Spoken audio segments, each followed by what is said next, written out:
These MPs can say whatever they like. They can do whatever they like. They just don't have a right to enter Israel. And individuals who consistently attack Israel, spread falsehoods about the Jewish state, one only has to look at their Twitter history. They are considered, I think properly, not to be conducive to the public good in Israel. Actually, some of the sort of baseless falsehoods about Israel that we just heard from your previous contributor, Azriel Bermond. Hang on, and I have to say... You didn't utter any falsehoods. Don't insult one of your fellow guests. It's really rude. Well, calling Israel, saying that it is no longer a democracy, or saying that it is not a democracy that can deal with criticism within the country, I'm afraid is baseless.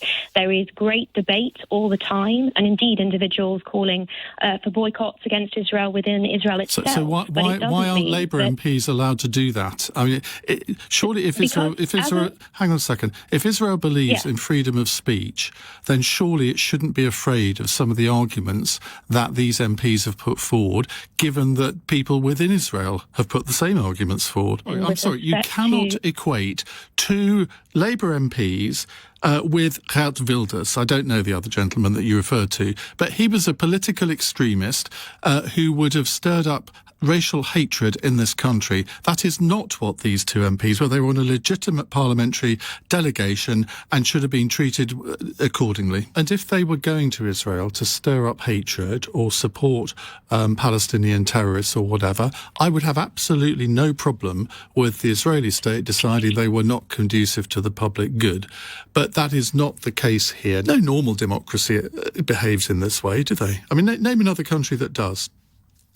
It's the United Kingdom. No, it doesn't. The leader of the opposition gave you two prominent examples of politicians that were I've told you that in one of those cases, the example doesn't really work. I've been very supportive of Israel since October the 7th, but various things that they've done, certainly in the last 6 months, I have called them out on air.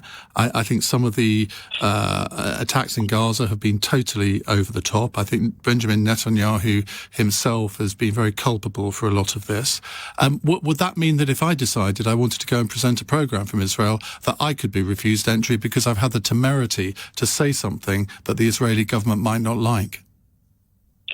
That is, I'm afraid, a misrepresentation of what has gone on here. Do you know what? I've had enough of you repeatedly accusing my guest of misrepresentation, and now you've done it to me twice. You don't get a third chance. You can disagree, but you don't accuse fellow guests of misrepresentation, and you don't accuse the host of the programme of what you have done, because if you don't expect to be invited back.